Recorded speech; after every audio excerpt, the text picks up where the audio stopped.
Nobody wanted the 140-pound cane Corso. He had been passed around and returned 4 times in 8 months. Too big, too dark, too much dog for anyone, until a lonely 29-year-old woman ignored every single warning and took him home anyway. Within a week, he had taken over her couch, her bed, and her whole life. And a year later, when a baby came, and then one freezing night a stranger came through her back door, the dog nobody wanted turned out to be the best decision she had ever made. Jada Wallace was 29 and had just moved across the state to Memphis, Tennessee for a fresh start after a broken engagement and a job that fell through. And she had spent her first 3 months in a small rented duplex feeling like the loneliest person in the city. She had never owned a big dog, never planned, but one night scrolling on her phone, she saw a post that stopped her. A 140-pound cane Corso, free to a good home, must go this week, and a photo of the saddest, most enormous gray dog she had ever seen. The listing said he had been returned 4 times. Everyone told her not to do it. A single woman with a 140-pound guard dog? Are you insane? Her sister said. The man rehoming him was honest. He's not aggressive, he's just a lot. Nobody keeps him. He eats like a horse and he's a cane Corso, so people take one look and change their minds. Jada drove 2 hours to meet him. His name was Rocco. He was 140 pounds of gray muscle with a head the size of a basketball and eyes that had given up on anyone ever coming back for him. He walked straight up to Jada, leaned his entire weight against her legs, and let out a groan like a deflating tire. She signed the papers 20 minutes later. I still see you're here, but haven't subscribed yet. And after watching a dog get handed back 4 times by people who never even tried, that one actually stings. Tap subscribe. Trust me, you need to see what he does next. The first week was chaos. Rocco knocked a shelf off the wall with his tail. Rocco discovered the couch, sank into it with a sound like a dying accordion, and by that night he had claimed exactly 2/3 of it, leaving Jada a corner. When she went to bed, 140 pounds of cane Corso climbed up after her and took the entire left side of the mattress. Rocco drooled on everything and ate 30 pounds of food a week, and every single morning at 6:40, he woke her by dropping one disgusting, half-destroyed stuffed squirrel directly onto her face, his signal that breakfast was not up for debate. But here is what nobody who returned Rocco ever stuck around to find out.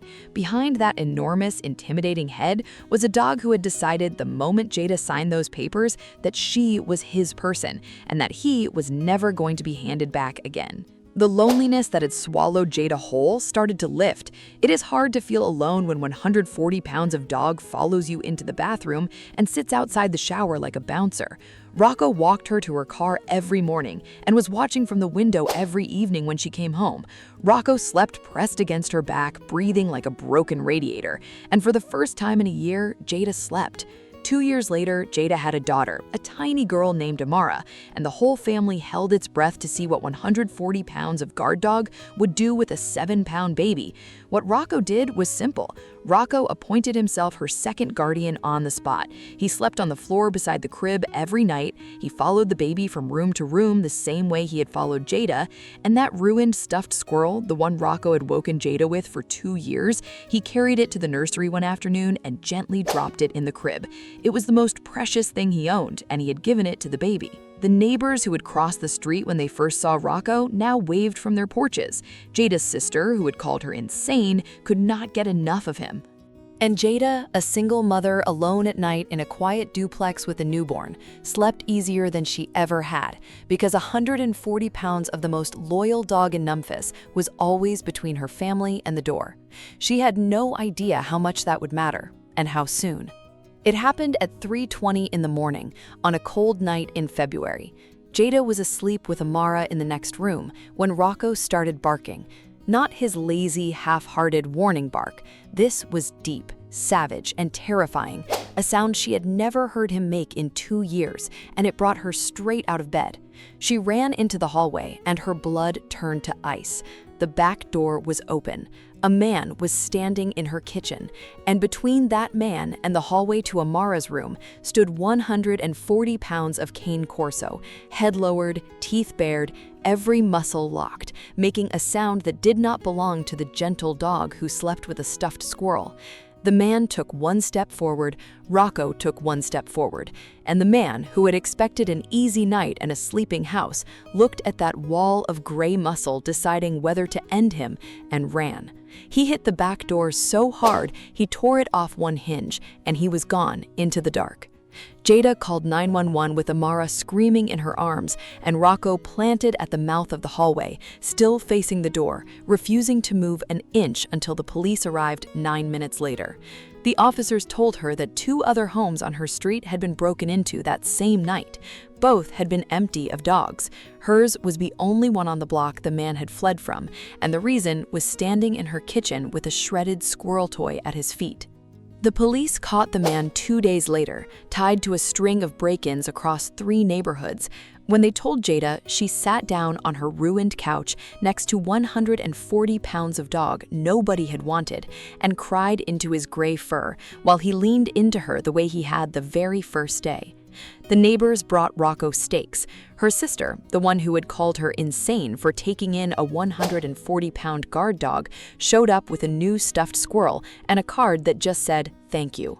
And the dog that 4 different families had returned because he was too big, too dark, too much, had just stood alone between a stranger and a sleeping baby and refused to let him pass.